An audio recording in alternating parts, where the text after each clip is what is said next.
Ian Murray's been out of football management for 8 months, but he's itching to get back. I'm Derek McGregor and this is One on One, and Ian gives me the inside story on his stunning sacking by Raith Rovers last August, which shocked the whole of Scottish football. But much more than that, Ian talks about a fascinating playing career with so many wonderful stories.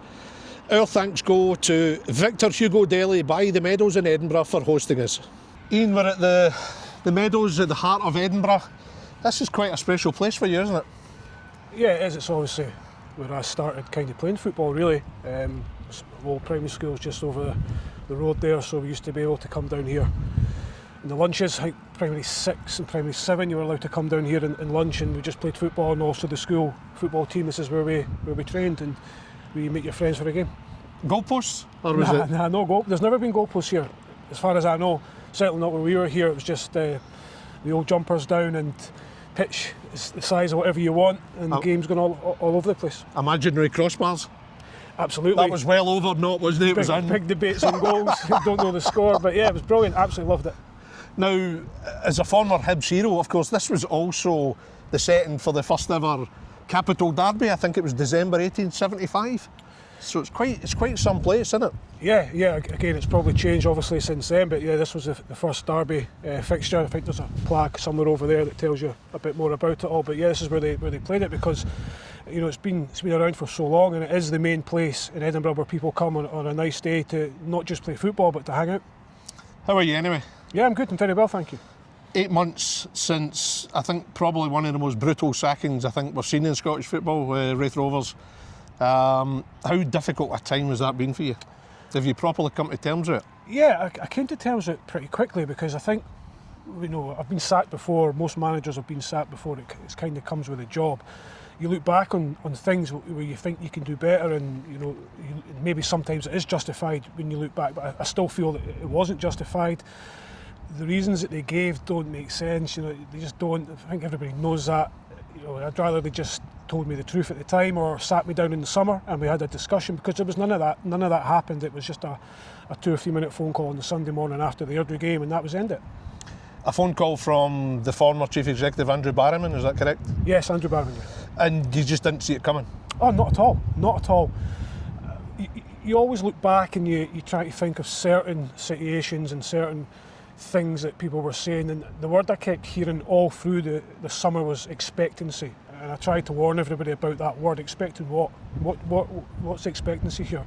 Because again, I was never sat down once and told this is where we want to be, this is where we would love to be, and we don't really want to be here, this is how we want to do it. None of that happened. It was a simple case of getting on with it, signing players, doing the training, playing the games, and then suddenly you're out the door.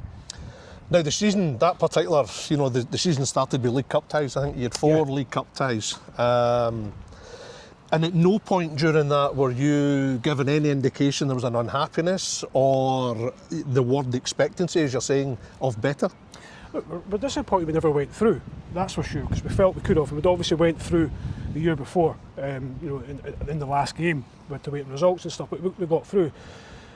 We had quite a tough group. We played really well against Stirling-Albion. We didn't play great against Stranraer, but we managed to win the game, which, you know, we want to play better. We were poor against Hamilton, but we still managed to draw the game and win on penalties. And we played really well up at Ross County, a place that we'd went just 6-7 weeks before in the playoff final and got well beaten. This time we were not. We were the better team in that game, and we were very unfortunate not to win the match. So we were very close to going through.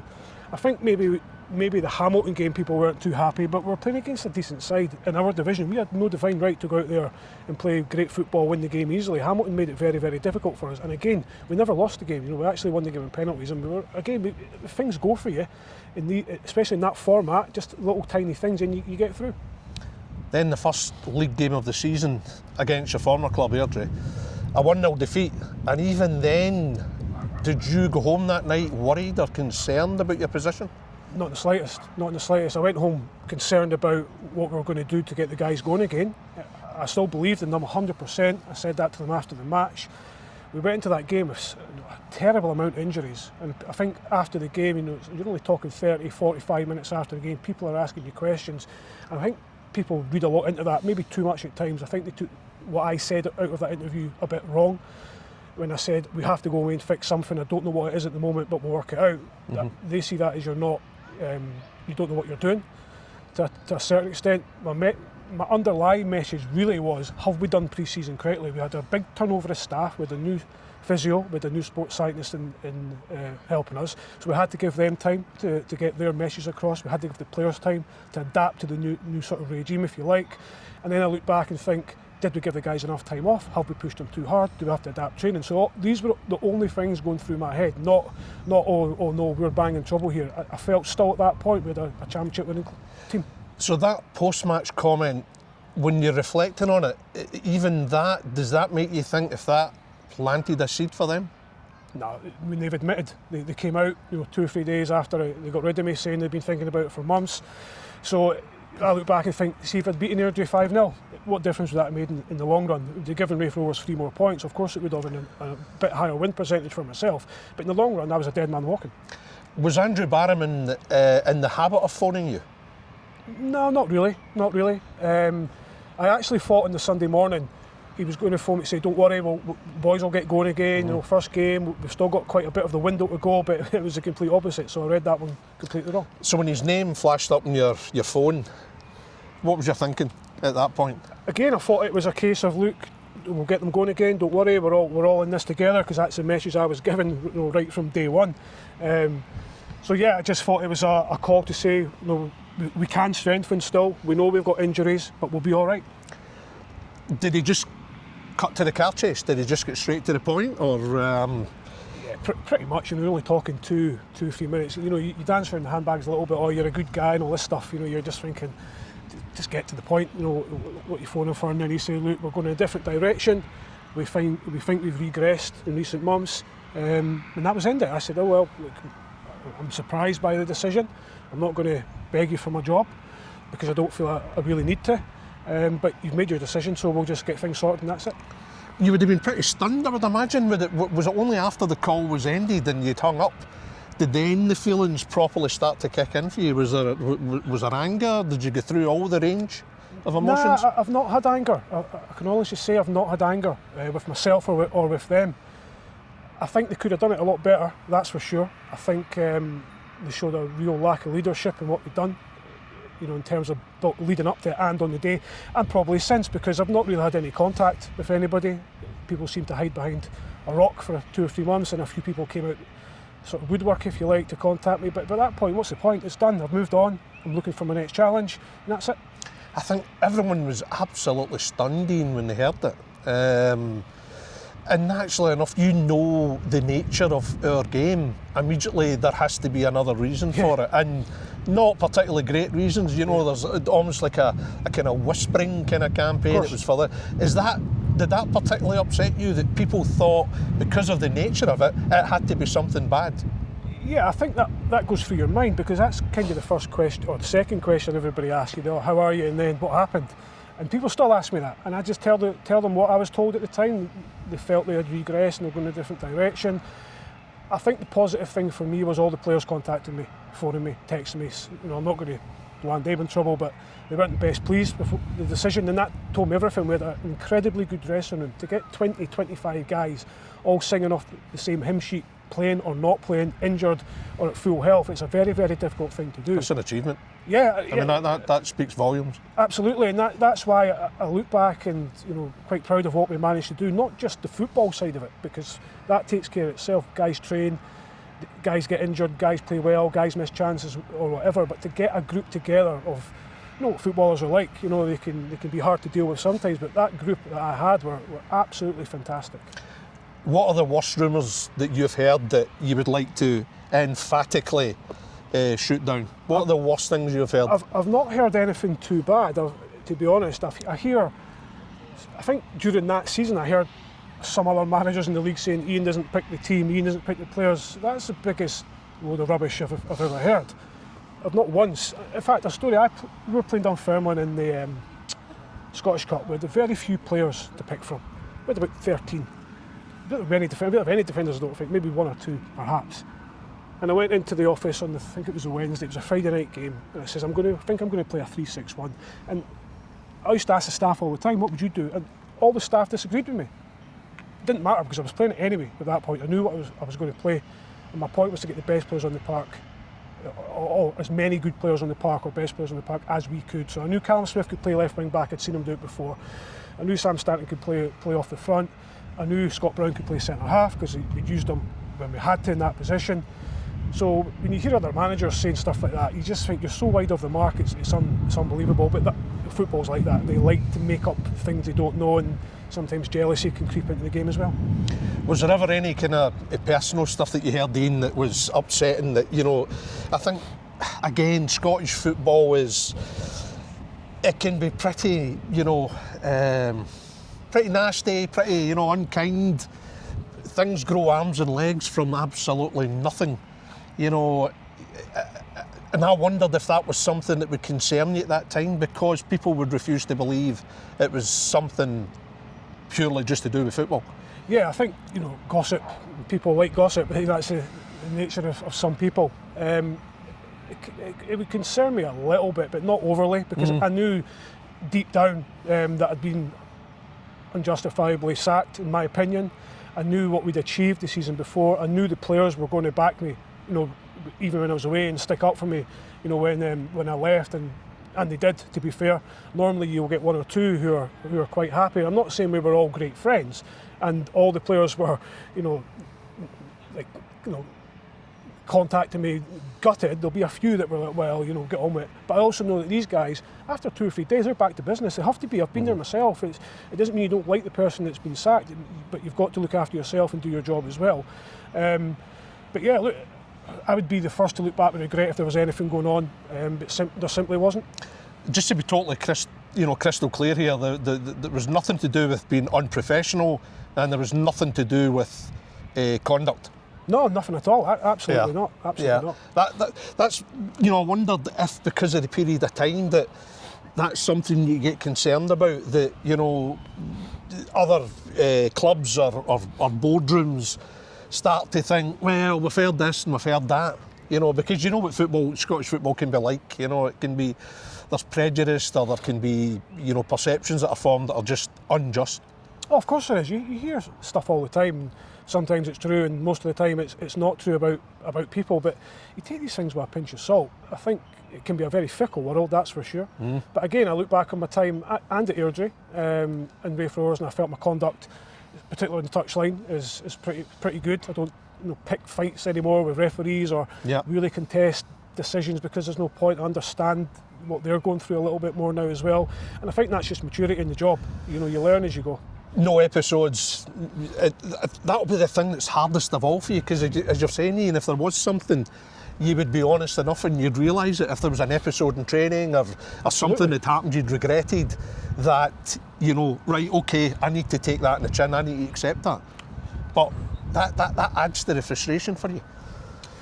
Yeah, I mean, you're obviously frustrated when you lose your job and you think you've got a chance to build something on that season with the group of players that we managed to get in the summer, and the players that we managed to keep. So I felt we were in a really good place still, albeit we weren't hitting top form, we knew that, but who does in the first 2 or 3 games, and who wants to in the first 2 or 3 games? It's always a long game for myself.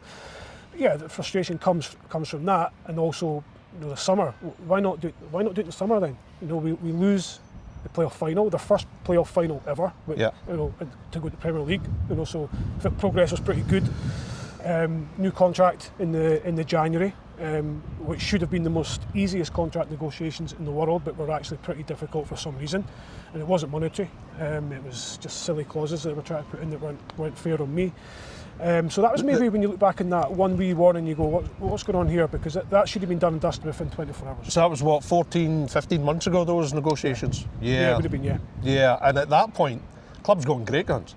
Absolutely. You know, the team's going terrifically well, and yet negotiations at that point were tricky. Yeah, but again, not monetary. Monetary was simple. You know, I understood where the club was. We didn't have loads of money like everybody. Again, like people like to gossip. Raith Rovers we didn't. We categorically didn't. But just silly little clauses, just weren't fair on me. So we had to, you know, stand up for myself a little bit in that one. But we got there in the end.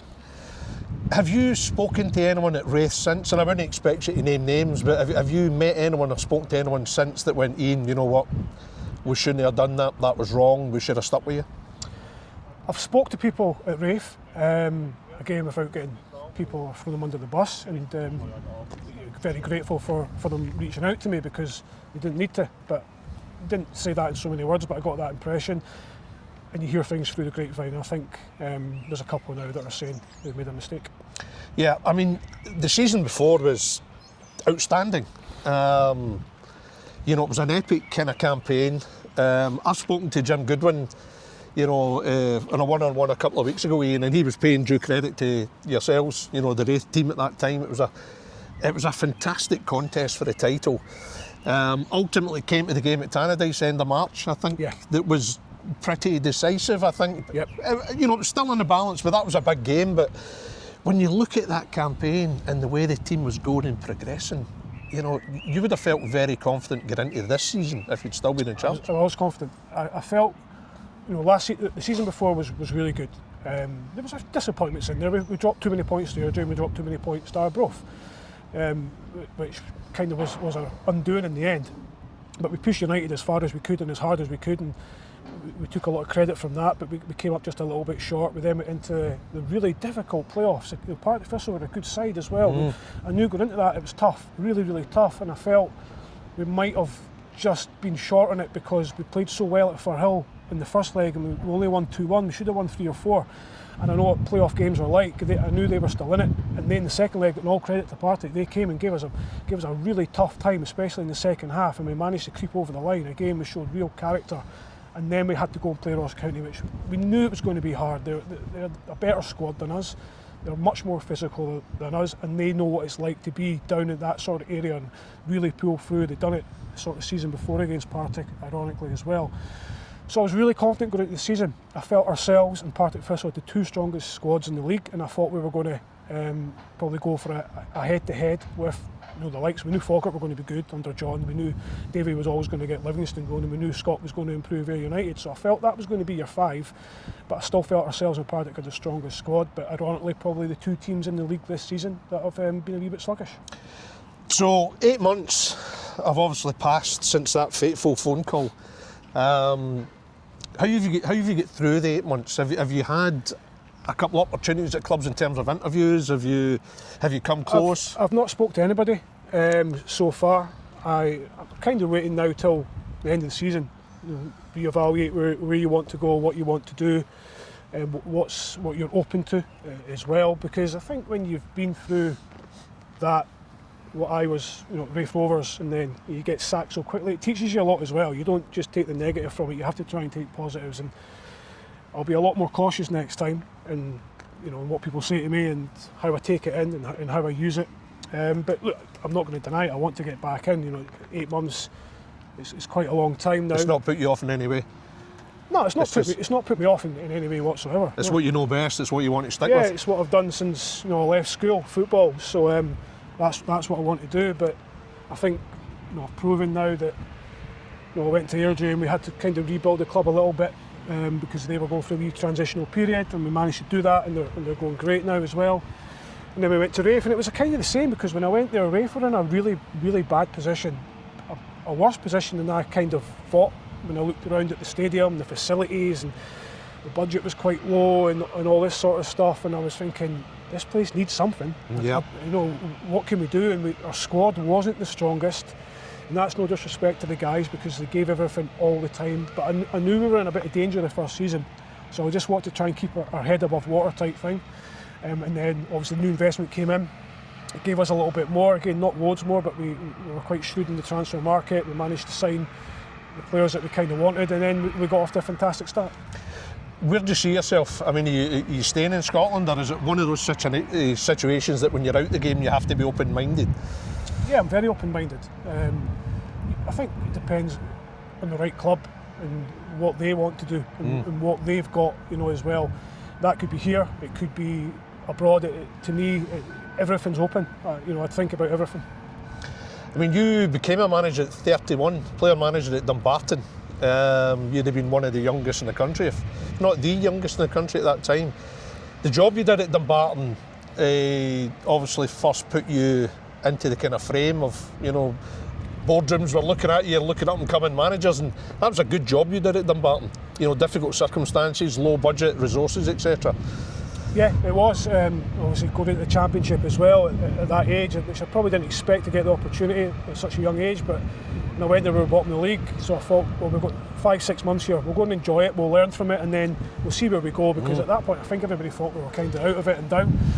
And we managed to go on a decent run, and alright, we had to try and use everything to our advantage. You know, we brought the pitch in a little bit because it was just a bit too big for us at that time. We played a straight up 4-4-2. You know, we only had the boys on a Tuesday, Thursday night at Tory Glen, and one of the sessions was a quarter pitch, so there wasn't a lot we could do, but what we had, again, was a determination and will to win. Good, players were great, really, really good, battled away every single week without fail, didn't write themselves off, and we managed to stay up. You did well enough to then get the interest of St Mirren. At that point you must have thought your managerial career really is set for takeoff at that point.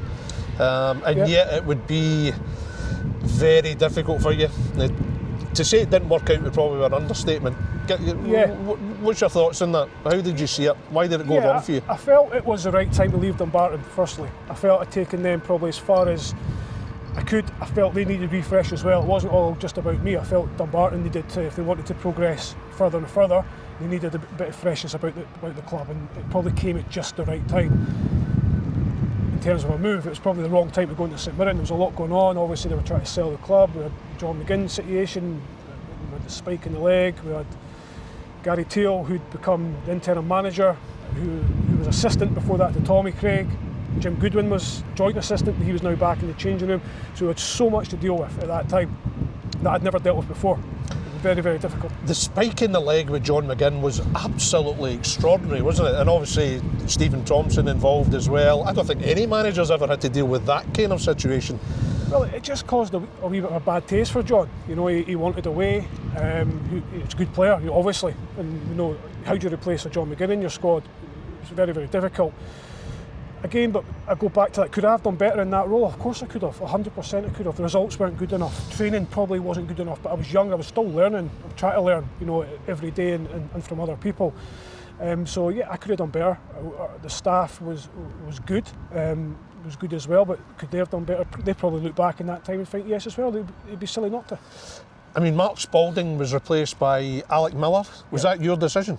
Yeah, it was. Yeah, they'd asked me, they wanted a change of assistant, which is always hard to do.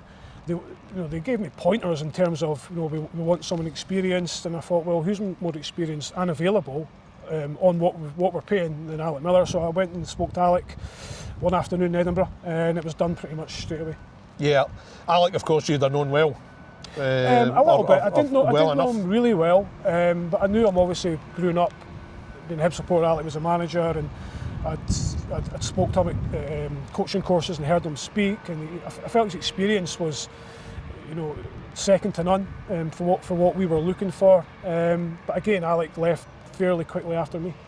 I mean, it was 6 months at St Mirren, and would that episode be one of the biggest regrets of your football career, the way it worked? I think I don't regret taking the job.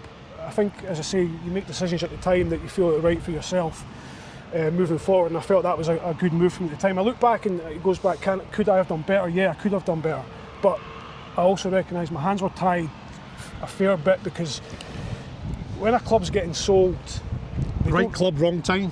Yeah, by the way, a great club as well. I can't knock the club. I really, really can't. It was just a difficult time. Where again we go back to that word expectancy. The expectations were really, really high, and they really shouldn't have been for what we were working with. Yeah. You had a spell in Norway, assistant manager, 2 years in Norway. Yes. And then you become Airdrie manager. Yeah. And was that about kind of rehabilitating yourself as a manager? Was that about announcing yourself, trying to repair damage, maybe, in terms of how you're perceived as a manager here? Yeah, I think so. I mean, I really enjoyed Norway. I learnt a lot. I was with my friend over there, Kevin. Kevin is a fantastic coach and manager, so I managed to sit back for a couple of years and watch him at work, because he's very, very hands-on. You are his assistant, type thing, which was what I needed. So I'm always grateful to Kevin and his family for taking me over there. Asker, of course. Yeah, it's over in Asker. Yeah, Kevin's away from there now. He's at Mjøndalen, which is just up the road. So they just started their season. But yeah, it gave me a chance. But I remember, I'd done 2 years. I was only supposed to do one, and then we'd done another, and then I'd verbally agreed to do a third. and then the Airdrie thing came about, which happened really, really quickly. I didn't expect it to happen, to be brutally honest. And I had a kind of crossroads in my career. What am I going to do? Because when you start doing 3 or 4 years in a certain country, then you start to think, are you going to build something here? Are you going to stay here? And it was a great place, because you're talking an hour and 20 minutes on the plane from Edinburgh, you're about 25 minutes from Oslo on the train, not even that.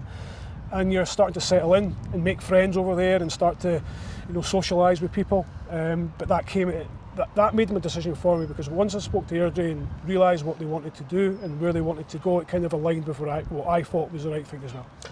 Did a good job at Airdrie. You'd have been satisfied. Yeah. There was probably good progress at the club. Yeah, there was, because when I went in there again, new owners had been in 2 or 3 months before me, maybe a little bit less. We were hovering between 4, 5 and 6 in the league. When I went in, I was a wee bit disappointed. I thought the squad was going to be a bit better than what it was, and I thought the fitness was going to be better. But again, I'm coming from Norway, where they're all super athletes and all this, so I had to adjust as well to that. And we came up short in the league. We lost a couple of silly games, 1-0 games that we shouldn't have lost, but we did. And I remember saying to the owner at Airdrie, I says, look, I had 2 or 3 weeks to go in this season, where we said, we might get in the playoffs. Because I'm going to tell you now, we're going to get done in the playoffs, and it could be a bad one. On the flip side, if we manage to somehow win the playoffs, which I didn't think we could, then we are going to have to wipe this place out, like big time, because it's a different ball game up in the Championship. And all credit to Paul and Scott, who are at Airdrie, who taught me so much as well. They were in total agreement, and they were truthful about it, because they knew they weren't ready to go up. It was far, far too quick for us. The next season, we wanted just to improve and get better, and we did. And we managed. COVID came and all this stuff, and it was mayhem. But we managed to get in the playoff final and lose to Morton. But it was a tough ask, because we were playing Monday, Wednesday, Saturday at that point. We were effectively a sort of hybrid part-time squad. It was too much for us. We ran out of legs in the end, but we got to the final, so it gave us all that little bit of taste of success to go and try and do it again. And we knew it was going to be hard, but we managed again the next season to go and push Cove Rangers all the way. I think we were 25 undefeated, Cove were 27. It was just one of those crazy situations where you come up probably once in your career when you go 25 and the team that wins it goes 27. And full credit to them as well, because it was ding dong all season, ourselves and Cove. And we lose the playoff final again, which was a really sore one, a really, really sore one, because we played Queen's Park 8 times that season in the cups, and we never lost in 90 minutes. We never lost a game, and then we lose a penalty with about 4 minutes to go in extra time in the second leg, and that's your season crushed. You feel Airdrie and Raith Rovers, you've put credit in the bank for you again as a manager. You've come back from Norway, and you feel at the moment, as deeply disappointed as Raith was, you can keep the head high and you're ready for the next opportunity, and you'll feel you'll be an even better manager the next club you go into. Oh, definitely. I think every time somebody goes back in, they're a better manager, because you've got time to go and watch games, you've got time to go and watch teams train, you've got time to analyse your own approach, and that's exactly what I've done in Norway. You change your habits, you change your thinking a little bit, you change the way you structure your training, the way you speak to people, the way you treat people, you understand that they're not just football players, they've got stuff going on as well, and you try and help them in every way. But my head held high with Airdrie, absolutely. Held high with Raith Rovers. Can I ask you what managers in the game have phoned you over the last 8 months, or maybe even immediately after what happened? You give me a few that have phoned you. Yeah, there was. I have to say, I'm always grateful for that, because people don't need to contact you, but deep down we're all in the same boat, and we all understand the pressures, we all understand the disappointments. As good as the highs are, the disappointments are probably more. But yeah, I've pretty much every manager reached out. Derek McGregor was one of the first to call me. Davy Martindale was on mostly text. John Rankins of the world were there. There was loads. The first few days or the first few weeks, there's always a lot, and then it dies down a little bit. Sure. But Robin Nielsen on the phone, all these sort of guys. So very grateful for that, because sometimes you just need to speak to somebody. It's just a case of patience, and which is hard. It's be hard, but you're confident that another opportunity will come for you, and you'll prove yourself again. Yeah, I think if people people have opinions on football, and I understand that, and that's fine. But if all you have to do is look at stats. You get to pretty much 3 playoff finals out of 4 years with teams that aren't expected to be in them as well. We're not cream of the crop. We've had to build it slowly, so we're building foundations to get to where we want to be.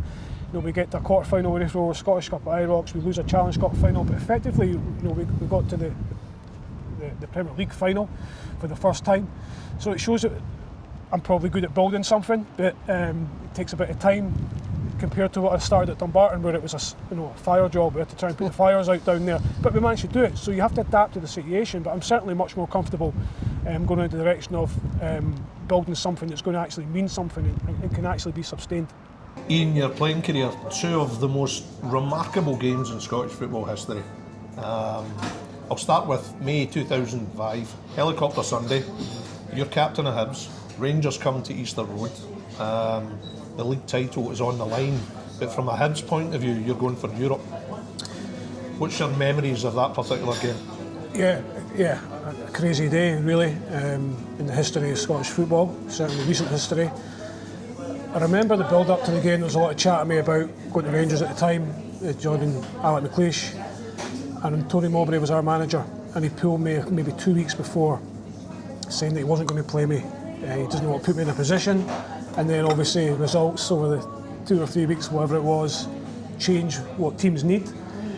So he told me the week building up to meet I'm going to play. I know I said I wouldn't, but I'm going to play, which is great because I wanted to play anyway. And the game itself was a very, very tight game. It was a good game for 0-0 for as long as it was, and then obviously we give away a goal. And at that point, I think my instinct is let's try and get an equaliser because we wanted to try and get something out of the game. But we didn't need to because we were looking at not getting beat by too many goals or hoping. I think it was maybe Aberdeen were playing Hearts that day. I think as long as you didn't lose by 2 and Hearts, you were okay. And Aberdeen didn't win by 2. But we were thinking Hearts aren't going to do us any favours, so we have to make sure we do the business. And it was 1-0. I remember I was playing left back and I went to run forward and I just heard the manager screaming at me saying no. So I stopped, but my instinct was to go on Tony Mowbray. Yeah. And then once Rangers scored and news filtered through from the Rangers end that Celtic were conceding goals, the game died. The game literally went to walking football. Nobody touched each other. We sat in a really low shape, 10 men behind the ball. Rangers didn't want to come at us because they didn't want to lose the ball in case we went up and we scored. That was extraordinary, and I was there that day, and I've never known a game like it.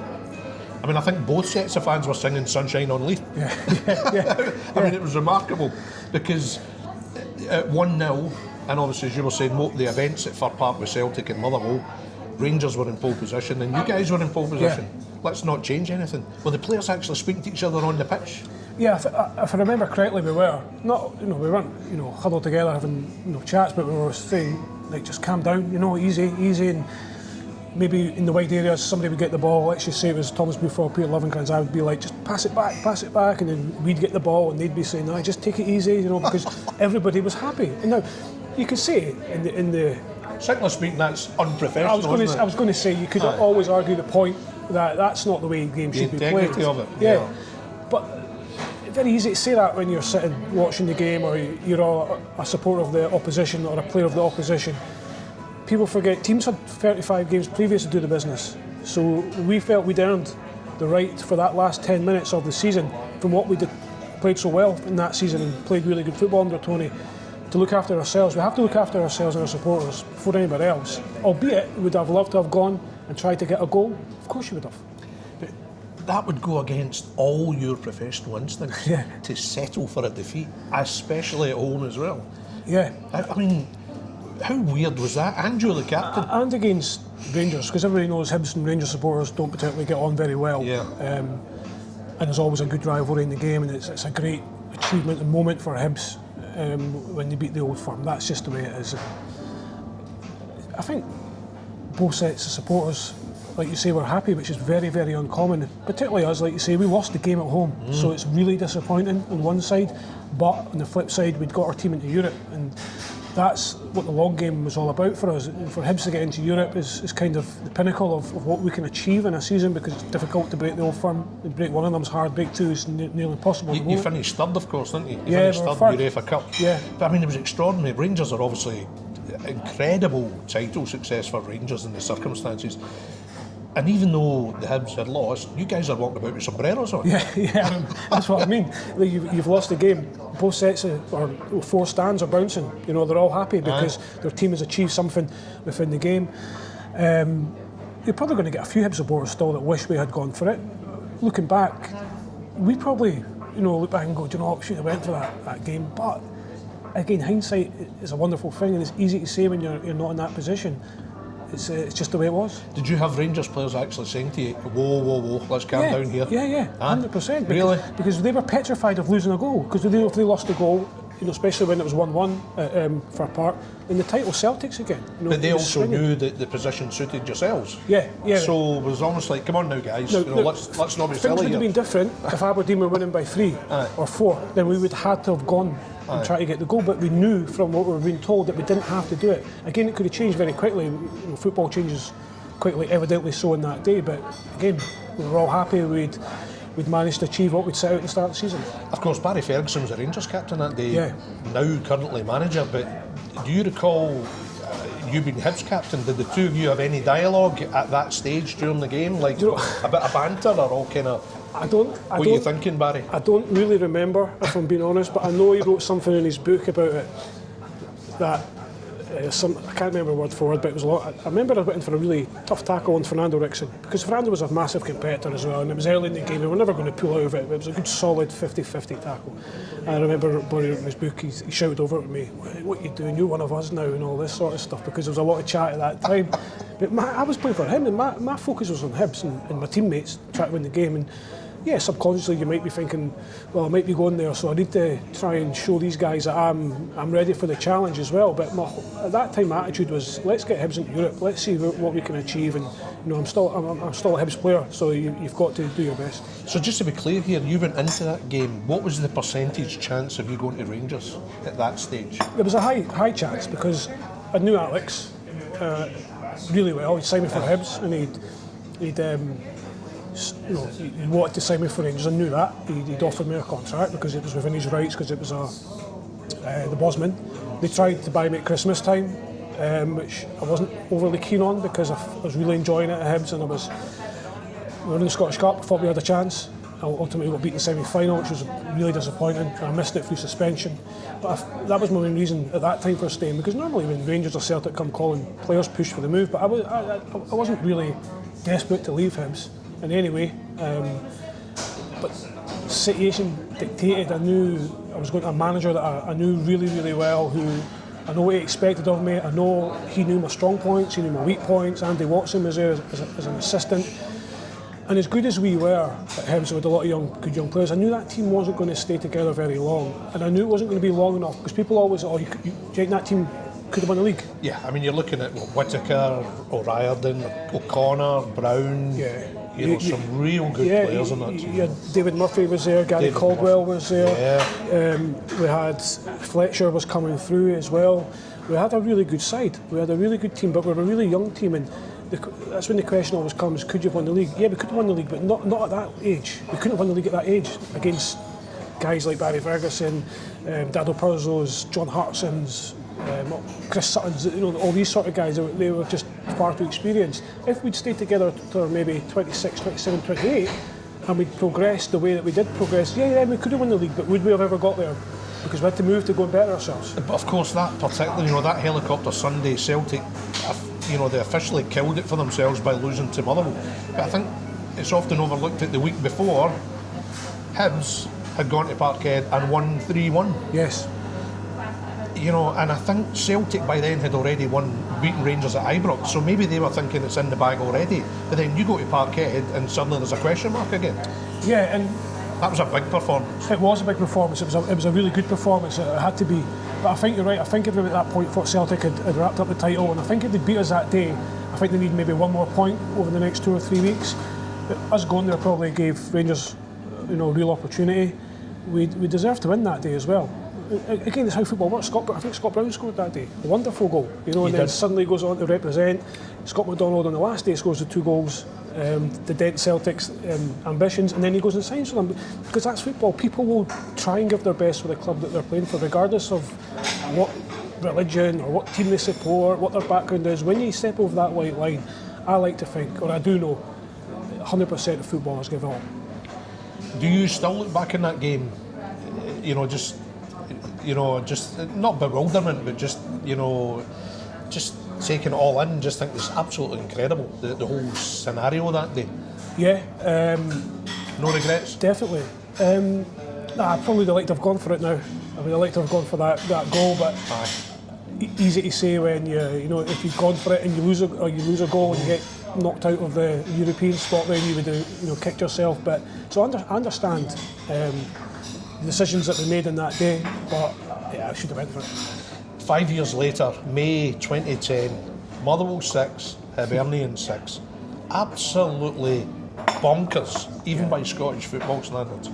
And I think at one point, you were 4-1, 5-2, 6-2 ahead. Yeah. And you still didn't see it through. What's your recollections of that game? Yeah, crazy game. I think we went 1-0 down, and then we... Defence is not on top. Not on top, not at all. Again, it was a midweek game. It was the second last game of the season. We needed to win, I think, to go up, maybe go into Europe, or it means we needed a point up at Tannadice on the last day, something like that. And we were excellent for about 70 minutes. We were absolutely excellent. Colin Nish gets a hat-trick, which people forget. Big Nish gets 5 goals in the last 2 games to send us into Europe eventually. Then nobody cares, which is a real shame. Yeah, it was a crazy game. I think when you're on the pitch, you're 5-1 up, you're cruising, they get a goal back, you go, oh, well, it's 5-2, we've got 15 minutes to go, it's fine. You get another goal back, it's suddenly 5-3 with 10 minutes to go, and you're thinking, anything can happen, and you can feel it changing on the pitch. You can feel the corners coming in, you can feel the set plays coming in. Then they get another 2 goals, you're 6-5 up, and you're thinking, oh my God, we are backs to the wall here. We miss a penalty, Motherwell, as well. So then you think, we've got out of jail, and then they score in the last minute, an incredible volley, half volley from a ridiculous angle, and in the 90th minute, and you're 6-6. What was the mood in the dressing room after that game? I mean, it must have been just utter. I mean, I don't know if devastation would be the right word, but you must have been just totally gobsmacked. What just happened there? Yeah, I think that's the feeling rather than devastation, because we had to pick ourselves up quickly for Tannadice on the Saturday or Sunday, because we knew we still had the upper hand in the race for Europe, and we knew United had the Scottish Cup final the week after, so we were hoping they were a good team. We were hoping they were going to rest players, which they did, which helped us. But I think we were all just sitting gobsmacked. John Hughes, the manager, obviously wasn't happy, understandably. Again, but probably gobsmacked, because as a manager he's probably went away and thought, what could I have done? And the answer is nothing, because you've got to hand it to us at that point, because we were the team 5-1 up and 6-2 up who couldn't see it out. But again, we had to recover really quick to go up to Tannadice on the weekend and try and get the 3 points. But Colin Nish must have been going mental with the defenders. And rightly so. How many have I got to score? And rightly so, because we were... I can't remember what Motherwell done in terms, did they just go 4 or 5 boys up front, which I don't think they did. I think they just got goals and belief within themselves, and we just went into a big shell, retreated and just went together, and we got spooked big time. Yeah. Where do you rank that game in terms of your career? Just how do you look back on that game? Again, is that the craziest game you've ever played in? It could be. I played in the Hibs Hearts 4-4 game as well, which was obviously not as many goals, but it was probably a little bit more crazier, to be honest, because it was a derby, and when the 4 goals in 90, 91, 92, 93 minutes. I think when you stop playing, you actually look back and you feel privileged that you were involved in such a game, even though it didn't go in your favour, because that's what happens in football. Just memories of the feeling of when that goal goes in, and the gut-wrenching feeling of even the 5th, because I'm going at the 5th, I'm going, oh no, oh no, because you can feel it, you can just feel it coming, and then the 6th goes in, you kind of go, well, we knew that was going to happen, so let's just get out of here and take the point. You had 2 spells at Hibs, but before your professional career started as such, you were at Dundee United for about a year or 2. Yeah, I went to United when I signed when I was 15. Late 90s? Yeah, about 95ish, it must have been 96, because I ended up at Hibs in 98. I went to United and loved it, absolutely loved it. They were brilliant for the youth at that time. We had good, Graham Livingston was the head of youth, brilliant with me. And George Mackey was there, who moved on, but he was brilliant, took our team. Who was first team manager? Well, when I first went, I think it was Ivan Golak when I first went, and then Billy Kirkwood was in for a bit, and then eventually when I left, I think it was Tommy McLean, and Jim McLean was the chairman. But I'd left United for only one reason: it was a sign for Hibs. So I'd been at United and enjoyed it. At that age, 15 years old, I was 16. I was ready to leave school. I wasn't particularly mature, and I didn't really want to leave Edinburgh. I'd been playing in the Scotland 16s, where Donald Park was the assistant coach, and he was the head of Hibs Youth at the time. Not that he'd ever said anything to me, because he wouldn't. And just out of the blue one day, somebody from Hibs phones my mum and dad's house. Maybe they'd heard I wasn't too keen on going up to Dundee, and they said, we want to sign him. And the minute I'd heard that, I was like, oh, absolutely fantastic. It was a wee complicated, and I went down to Easter Road, met Alec McLeish, literally sat with him and my dad, and Billy McNeil was director of football. Wow. And wow. He says, right, you start tomorrow. And I was like, whoa, okay. That's incredible. Yeah. So you get Billy McNeil and Alec Yeah, McLeish. Billy McNeil and Alec McLeish were the two guys. And I'd signed an S-ROM for United, so I had to go and tell Dundee United that I was going to knock back their offer. They'd offered me a 2-year YTS. You didn't have to tell Jim, did you? I had to tell Jim. Seriously? I remember sitting in Jim's office, and he tore strips off me. Absolutely tore strips off me. Because I couldn't say at that time, by the way, I'm not signing because I'm going to sign for Hibs. So what age are you then? I'm just 17. Just 17? Just 17 at that time. Was it expletive? Very, very. Really? Jim McLean didn't hold back. Yeah, I know that. He didn't hold back. I know that from my own personal experience. And he was very hands-on, and it was his football club, and he was probably right in what he'd done. It didn't change my mind. It wasn't going to change my mind, but part and parcel of learning. And United were within their rights at that time to hold my registration for a year. I'm not sure you can do that now, but at that time you could. So I used to go to Hibs and train. Hibs had been relegated to the first division. So what did he call you? Oh, he called me punk. He liked the word punk. He's on effing punk, and he knows the punks that put me up to this. And I'm just sitting. I can't say anything. I can't tell. Oh, you're right, Jim, or chairman, because yeah, I'm going to Hibs. But he was getting at it. Were you on your own? Yeah, I was on my own. Yeah. And it was just this brutal verbal volley. Yeah, it was. But I look back at it now in the character building, and that's what it was back then. Did you just take it? I had to. You had to? I wanted out the room as quick as I could. But I had to, yeah. I mean, I've been there before, and I've had a breaking point. Yeah. But you just took it? Yeah, I was too young, and I wasn't that wasn't in my character to have a go back at like Jim McLean of all people. No. And I don't look back on it still and think it was a bad thing that happened to me. Did you actually have to see him personally, or did you do it because you thought it was the right thing to do? Could somebody else have done it? I can't remember the situation. I don't know if he knew I was stalling on the offer, because I was stalling.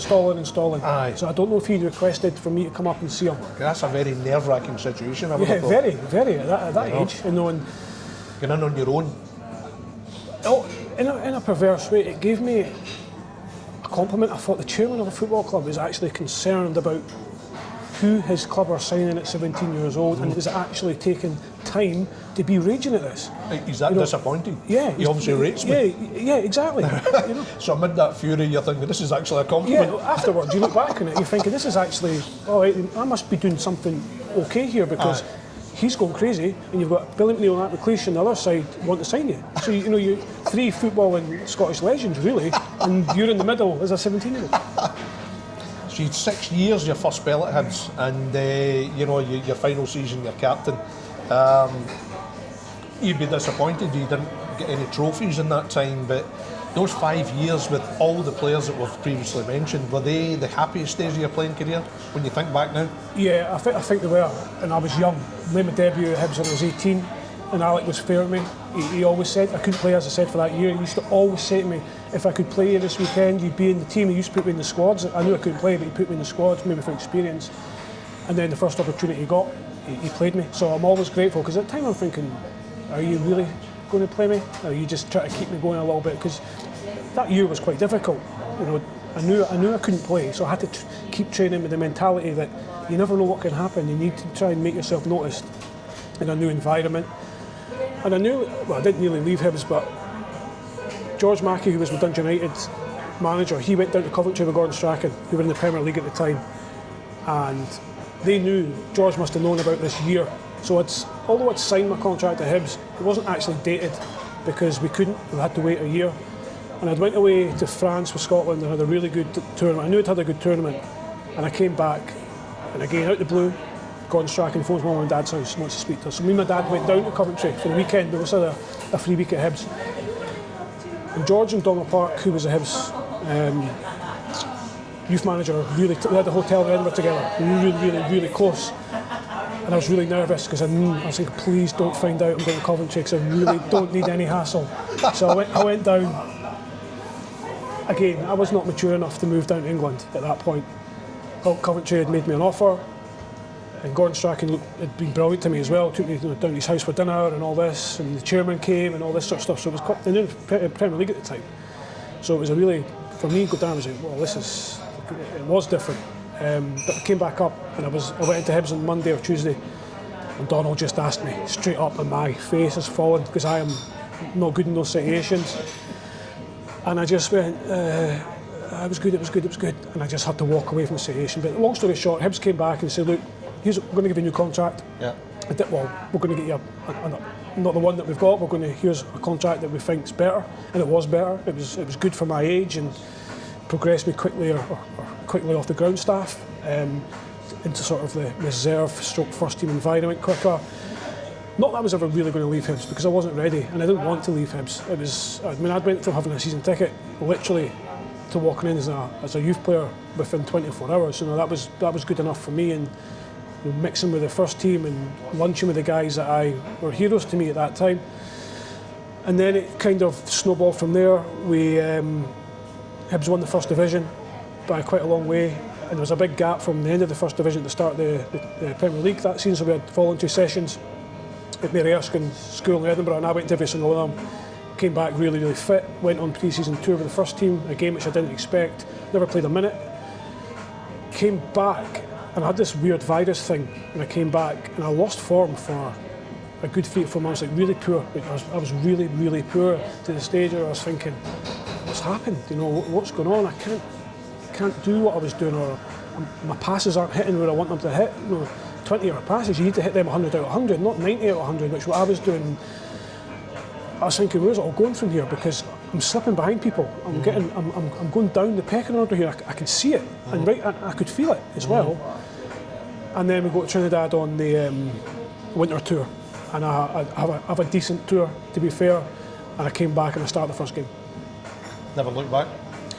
No, ironically it was at Tannadice, believe it or not, against Dundee United. So you know, these things move in those mysterious ways. But yeah, after that I really didn't have too many bumps in the road in progressing.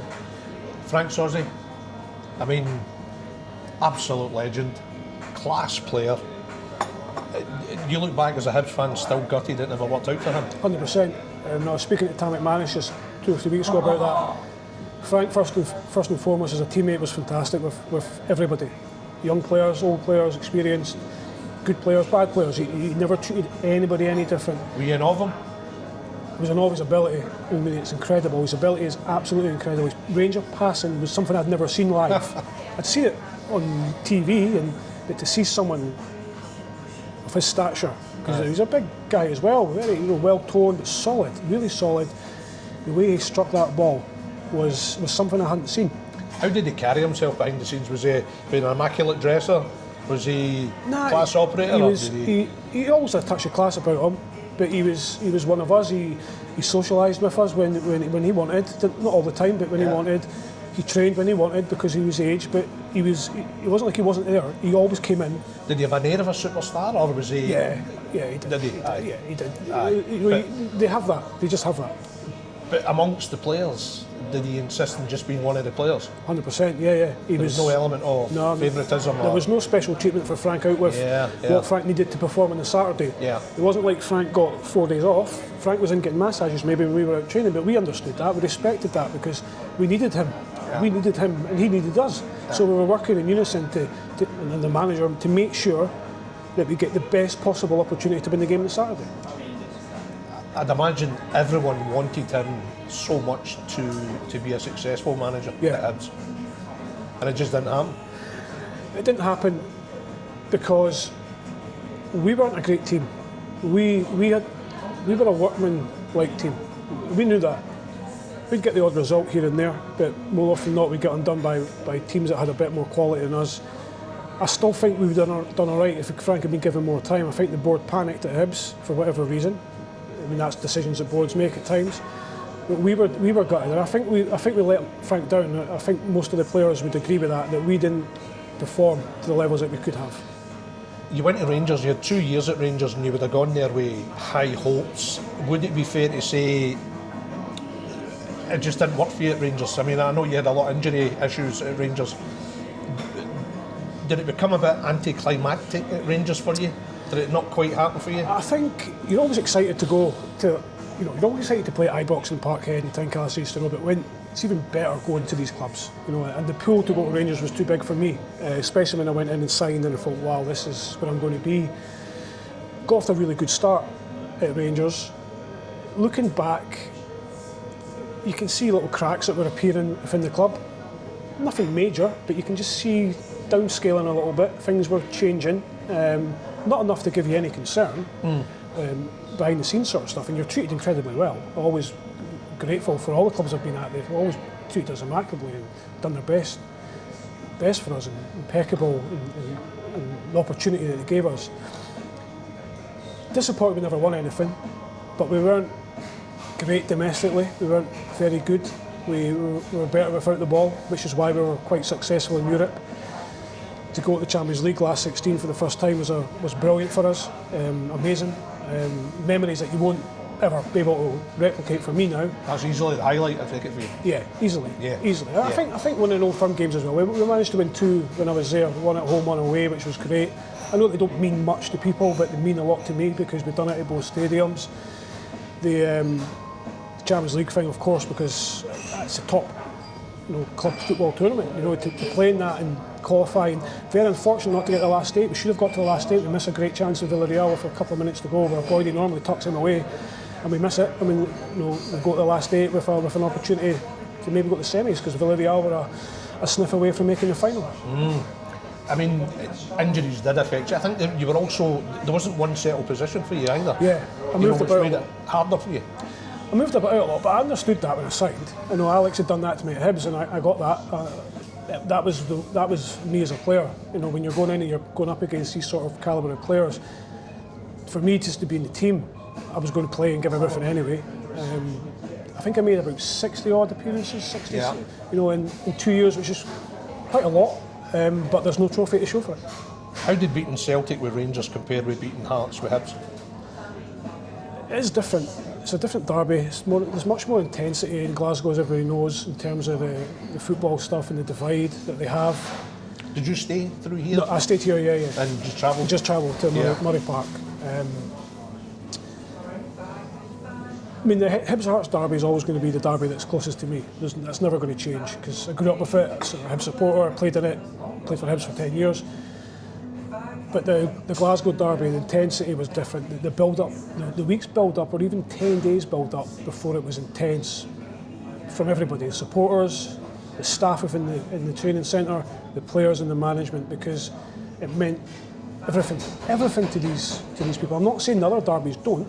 I just mean the other derbies, people get over it a little bit quicker, and they look towards the next one.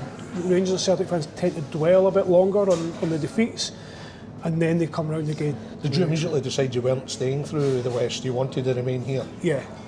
And was that just purely was that anything other than the fact you were more comfortable here, or did you just feel your life might be more effective through there? I was more comfortable with extent because I was getting a lot of grief of Hibs fans as well in the street and stuff. I was going to ask you, that changed your relationship with them? Yeah, well, it changed it for them. It didn't change it for me. Aye. I understood it. I'd seen it before. Over a period of time, that changes back again. It's never. Don't get me wrong. There's going to be people that will never change because they're so engulfed in Hibs, and I get that. But most of them are all right. Well, they're pretty much all right. So when you were with Rangers and you're still staying through here, did you suffer anything off the field at all? Did you have any consequences for that? Nothing major. Nothing. Like, you'll get the odd shout or the odd heckle and that, but that's part and parcel. Nobody's ever came up to me and wanted to have a go at me. And I know it sounds silly, but I grew up in Edinburgh. I know a lot of people in Edinburgh. People are going to look after their own people most of the time. So there was never going to be anything that happened. Yeah. Yeah, I mean, you certainly when you look back on your Rangers move, you would have made the same move again if you turned the clock back. Would you have made the same move again? Or Hibs are paying the money they're paying now, it may have changed it. No. Did you have any other options at that time, or were you very quickly set on Rangers? I had a few options at the time that came. I'd been injured for a bit, so when I was coming back, I had to get back in the Hibs team first, and I had to then start to play well. So it was probably around the sort of February, March, April that teams were starting to make a little bit of noise and come. But by that time, Rangers came fairly early in the window. I mean, with that bid. So anything from Celtic? No.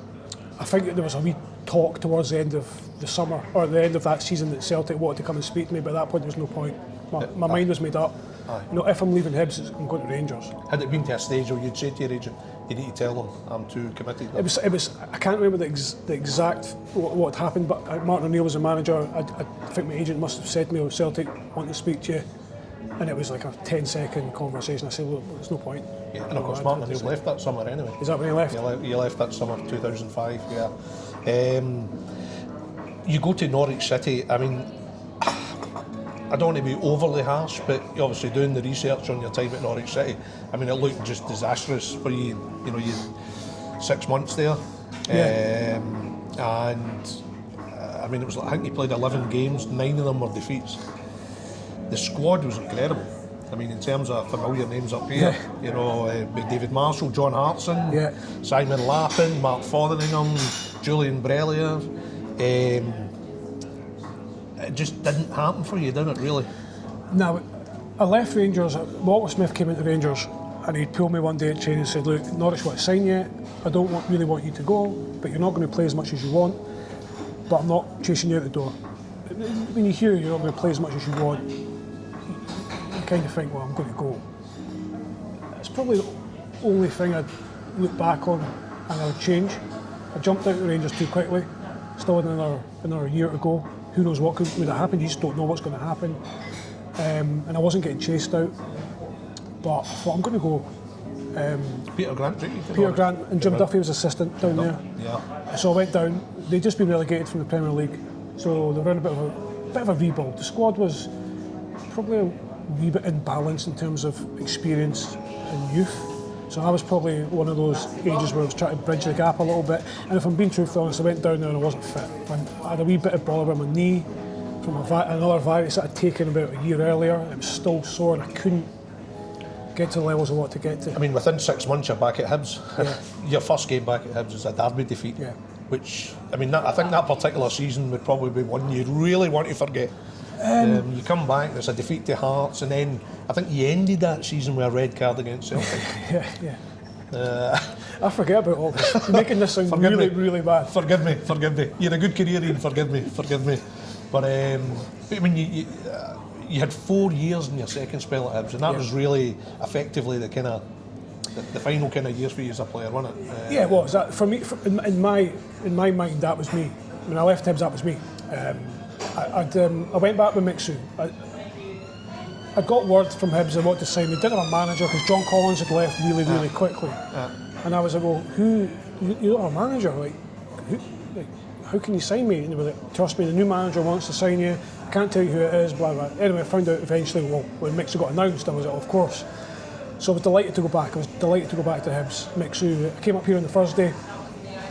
Thursday night, signed at Easter Road that night, went training Friday, played on the Saturday. I hadn't played for weeks.